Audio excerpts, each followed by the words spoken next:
Good afternoon, gang. So here we are, second video for the day. Sometimes it happens, and it's when it's important stuff that you guys need to know about. Okay, and obviously it's pouring rain today. Y'all know what the weather looks like down here in the southeast, so that's where I am. So I kind of want to go into something on the financial side of things today. And we've all talked about, every channel, y'all know it. Doesn't matter about, what the stimulus is going to do to the economy. All right.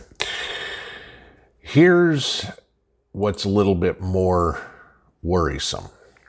And, we just popped, there's a couple of things here. We just popped this $1.9 trillion stimulus bill through. Okay. And of course, that's going to take us up to about $30 trillion in debt as a country. You all know what I've talked about unsustainable debt level, paying the debt service, et cetera, et cetera, et cetera. Okay. Well, there's two big issues that are coming into play here today that you guys need to know about. First one, the 46 administration is now pushing a $3 trillion to $4 trillion spending proposal. Okay. Yeah. Spending proposal, which of course we know where that means. That means create more money out of thin air. All right. To take care of the Democrat promises, if you will. All right. Infrastructure spending, the Green New Deal, and money to tackle wealth disparity. Okay. As in, laziness doesn't cause that. Oh, gee, you were just born in a bad situation and you couldn't get out of it yourself, so we need to help you type crap. Okay. Because I could go on for hours here telling you about people that were born into absolute poverty and have managed to come out pretty good. Okay. Because they put the work in. Okay. But this is the first thing. So, we're looking at $3 to $4 trillion more. That's 10% more added to the deficit like that. Okay. That's what we're looking at. We all know what that's going to do. That's going to drive inflation even higher. Okay. Because the value of the dollar is going to get less. Here's the other scary part. Okay. If you think we are the only country in the world that is doing this, you're sadly mistaken. All right. Numbers came out overnight about that other huge economy in the world, China. Okay. Well, they've been doing the same thing with stimulus and everything. And it's now come out that when they did an audit of everything, they found out there was 14 trillion yuan that was kind of hidden on the books. So the Chinese now have a 40 trillion yuan deficit that they can't service. So are you starting to see this? The two largest economies in the world are in debt, not up to their eyeballs, to the tippy top of their head. All right. So now we have a huge problem. How do we get out of this situation? We can't. This is again going into collapsing the economy. And this is the only way that the powers that be see it happening. Okay. And I'm going to give it to you this way. Believe me, don't believe me, whatever you want to be. All right. They all know the economy's that the economies have to collapse, the worldwide economy. And that's why they all want to build back better. Okay. So what better way to have things taken care of before a new financial system than if we just build and buy and do everything like that we can before everything collapses? Who cares if we've got debt up to here? It's all going to be wiped away, but we'll still have the infrastructure handled, the Green New Deal put together, whatever, because that was paid with old money. That doesn't mean anything anymore. Okay. So what they're doing is wiping out all the businesses. Okay. You're a solar panel manufacturer. Hey, great. You're going to get all this sort of stuff from all the contracts to build solar panels for this huge solar farm that I guess 46 administration wants to put in. That's something like that in order to do it, we need to have 0.5% of the entire United States covered in solar panels. Okay. And they're going to give you all these contracts, and you're going to build all the solar panels, and they're going to give you all this money. They've got all their solar panels, and guess what? All that money, oh, by the way, guys, that money's no longer worth anything. It's worthless. That's what's going on, guys. All right? That's what the governments of the world are doing. Same thing going on in China.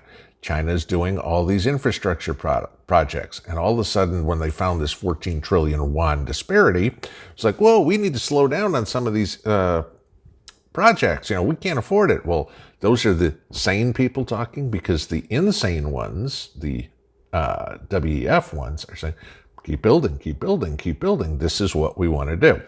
Now, that's that part. So that's on the grandiose scale. So let's bring this down a little closer to home for everybody. Now, anybody pay attention to the stock market? Here it is, pushing lunchtime here on Thursday morning, and we are down again today, guys. Okay, and if I look at it right now, we are the Dow's down 300, the Nasdaq's down 160, the S&P's down 31. So each one of the indices are down another 1% today. Now, of course, then you get the Fed coming out today and saying the Fed is going to continue to support the economy until the recovery is well and truly done, which means they're going to continue zero interest rates. They're going to continue bond buybacks and everything. The Fed literally came out and said, inflation's a good thing. Okay, when's the last time they went to a grocery store? I have no clue. But your money and my money that is earned, however we, earn our money, okay, has to buy bread, electricity, gasoline, whatever it would be. And the prices keep going up and the value of the dollar keeps going down. You start getting more and more and more inflation, all right? But the Fed's saying, oh, we're going to fix this. Now, I'm going to give you this from my time in the financial services industry. When the powers that be come out and do all this, we've got a great idea how to fix it. It's usually too late, all right? And I'm going to give you this as an example. If you all remember after 9/11 and what happened to the stock market went on a couple of years slide, and everybody was pulling money out of mutual funds and everything. Right? So around 2003, the mutual fund companies, the brokerage firms, the banks, everything, decided to come up with this great idea of a insured mutual fund, all right, which meant, it's the way they sold it, as I remember this being presented to me, because I was in the market at the time. People could put their money in the market, and it was guaranteed they would always get their principal back if they held it for a certain amount of time, as 5 years or 7 years, I don't remember what it was. So they could participate in the gains of the market, but they had the insurance on the back end, so their $1,000 would still be $1,000, even if the market went totally in the toilet, okay? This is typical of the way the financial system works. They are always a day late and a dollar short. When did they roll this out? About the same time that the economy had already bottomed and everything was starting to come back up. So now people had spent all this money to buy something that's got insurance on the back end, which, oh, by the way, costs. Okay. Usually the way that was it was in zero treasury bonds. But so now they participated in the gains, but say maybe only about half the gains. So if the market went up 10%, their mutual fund went up 5%. Okay, so this is it. But it's the same thing that the Fed is doing right now. They're a day late and a dollar short. And you can't fix something that is this far broken by maintaining the same policies that you have. Treasury buybacks are nothing new. This cutting interest rates, a zero interest rate environment is nothing new, okay? Definition of insanity, doing the same thing over and over and over again and expecting a different result. So this is kind of what we're looking at with what the Fed is doing right now. And it makes absolutely no sense.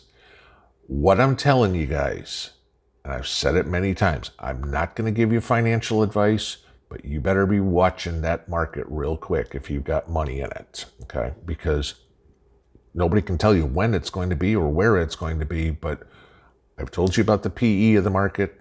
You know, price earnings ratio, a fairly valued market should be about at a PE about 17, the S&P. The PE of the market is at about 42. Okay, so that means you are well running hot, and it's got to cool off. It's going to come back to normal again. Are we at the top? Maybe. Okay. Did we already see it? Maybe. Could it go up from here? Maybe. All right. But I'm going to play the odds and say this is not the time to be buying into the market. Let's just leave it at that, and you guys can figure out the rest of it for yourself. So I wanted to give you a little economic news for what's going on here today, because this is a little bit insane hearing about China today and 46's new spending proposal. So little food for thought. Stay dry out there, guys. I'm going to hopefully not lose power today. Have a good one. Pinball out.